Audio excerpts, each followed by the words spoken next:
As obras de reabilitação da Estrada Nacional número 240 arrancam em meados do mês de agosto do presente ano. A garantia foi dada pelo diretor distrital de Planeamento e Infraestruturas, Carlos Liping. A fonte começou por dizer que o desejo do governo distrital é requalificar e ampliar a estrada. O nosso entrevistado fez saber que algumas secções dessa estrada que dá acesso ao município de Vilanculo, numa extensão de 20 km, vão beneficiar da remoção total da base e outras partes irá se fazer o tapamento de buraco e recelagem. Então, a ideia é requalificar, como dizia. Haverá algumas secções que terá que se remover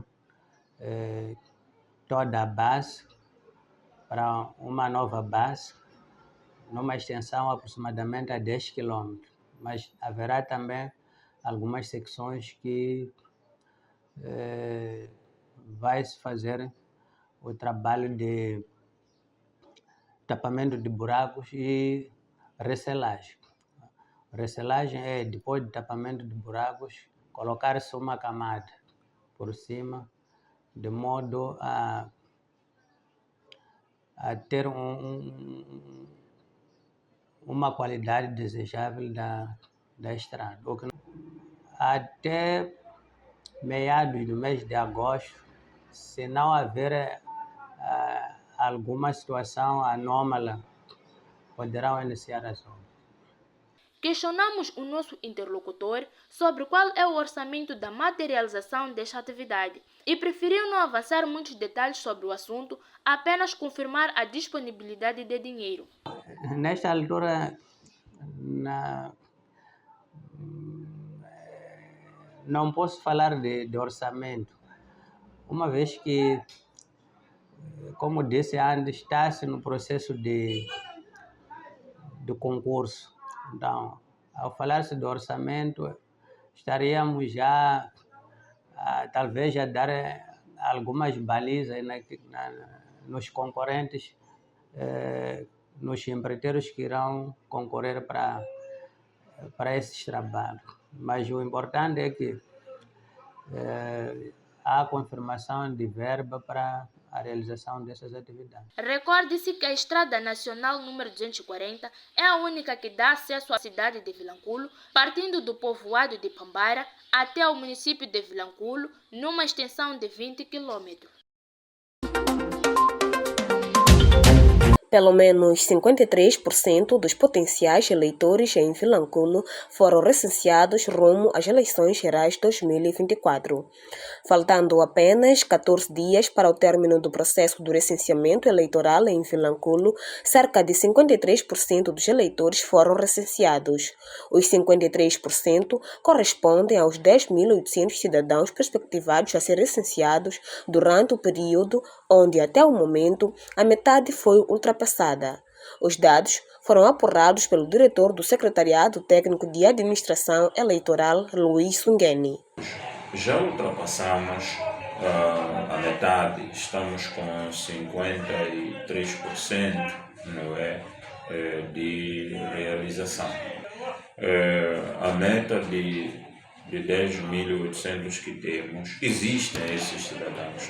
Vai daí que intensificamos o trabalho de educação cívica. Por forma a atingir a meta dos possíveis eleitores, trabalhos de sensibilização e conscientização estão em decurso. Há brigadas que vão, de educadores cívicos, que vão às escolas, vão aos institutos, vão até aos supermercados, aos mercados e às igrejas.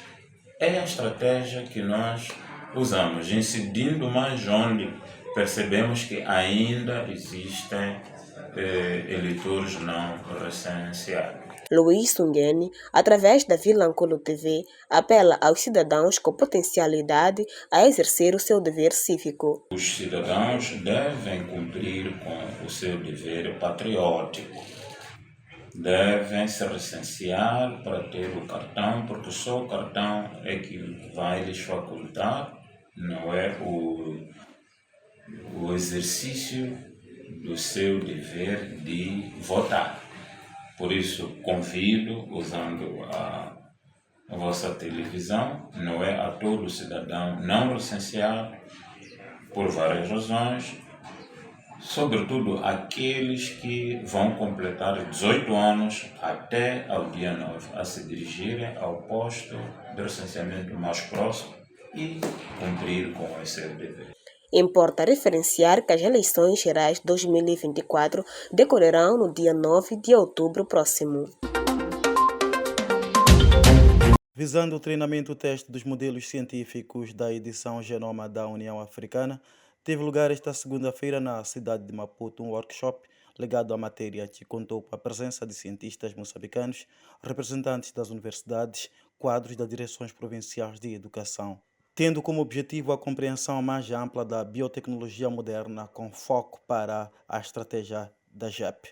O objetivo do projeto da edição do Genoma é promover uma compreensão mais ampla da biotecnologia moderna, com foco na GED, pelos diferentes grupos de partes interessadas, por meio da comunicação e advocacia, para uma melhor aceitação da ferramenta para otimizar a agricultura em África.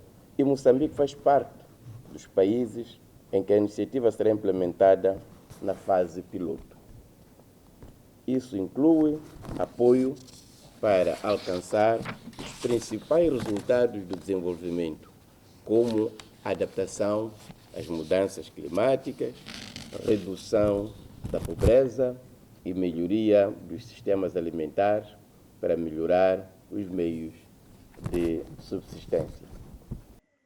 A implementação efetiva da estratégia deverá levar à consciencialização, conhecimento, compreensão e confiança nas instituições para uma capacidade efetiva da investigação agrária, promovendo assim a investigação nas instituições locais, acrescentou o vice-ministro da Ciência e Tecnologia.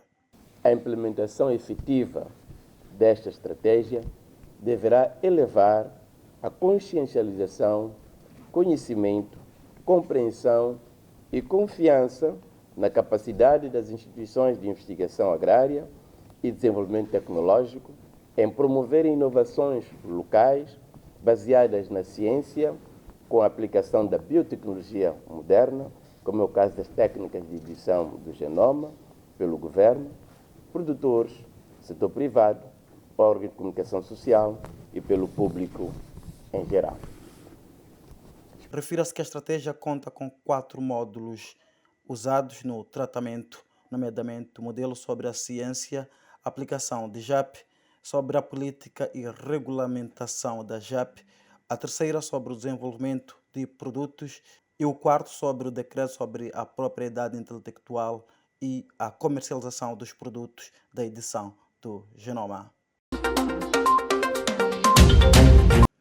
A credibilização dos processos eleitorais no país foi objeto de estudo numa auscultação levada a cabo esta segunda-feira num workshop na cidade de Maputo, organizado pela Ordem dos Advogados de Moçambique, que contou com vários intervenientes da esfera política e social. Os enormes constrangimentos observados no decurso das últimas eleições autárquicas fazem parte das inquietações que levaram à realização do evento. Mas nós estamos, neste momento, a olhar para os enormes constrangimentos que se observaram nas últimas eleições autárquicas para que tenhamos as eleições presidenciais que se avizinham mais credibilizadas. Então, o principal ponto que nós temos, um dos principais, é este descrédito, é a descredibilização das eleições, olhando para os seus atores-chave. Falo do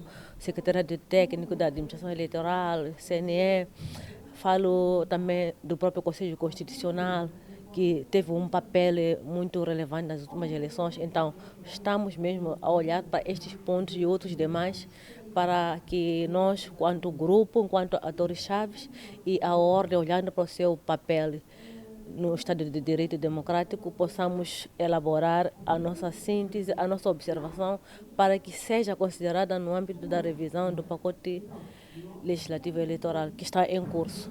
E conforme o título do workshop é mesmo a curto prazo, porque nós temos pouco tempo para fazer essa auscultação a nível nacional, para submeter, para que seja considerada e tenha o seu efeito útil, senão corremos o risco de estarmos aqui a debater e depois, quando abrimos a vista, já está tudo aprovado e não servirá para mais nada. O papel do Conselho Constitucional foi questionado pela ativista social Fátima Membiri. Mais do que apelar aos tribunais para serem isentos de céleres, é preciso que se esclareça o real papel. Portanto, todos os atores já entrarem no processo com essa clareza do papel dos tribunais. O Conselho Constitucional não foi mencionado aqui, por isso eu vou falar, deve saber ser estar. Não podemos permitir que o Conselho Constitucional continue a agir de forma vergonhosa como agiu nas últimas eleições. Não é papel da Comissão Nacional do Conselho Constitucional fazer contagem de votos, atribuir assentos, não é papel. O papel do Conselho Constitucional é mandar à Comissão Nacional de Eleições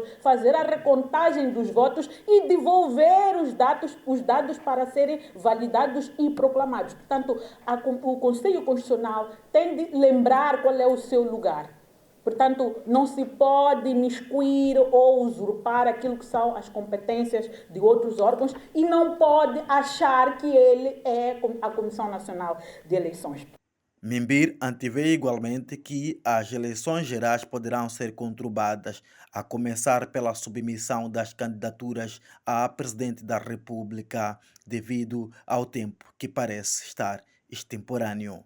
O centro do barulho está também na preparação dos partidos políticos. O que eu tenho notado é que muitas vezes, foi bem dito pelo Dr. Sousa, que os partidos políticos muitas vezes colocam pessoas sem conhecimento adequado sobre os processos, não se organizam, mas este ano nós estamos a ver a maior desorganização da história. E é interessante que desta vez não são os partidos políticos apenas da oposição, estamos a ver até o partido Frelimo envolvido numa enorme desorganização. Isto vai ter impacto também amanhã na credibilização, porque eu começo a ter dúvidas se o Conselho Constitucional vai ser rigoroso na avaliação do processo das assinaturas, porque se o fizer, eu tenho a certeza absoluta que não vamos ter candidato este ano. Refira-se que depois do workshop realizado na cidade de Maputo, eventos de gênero terão lugar nas zonas centro e norte do país.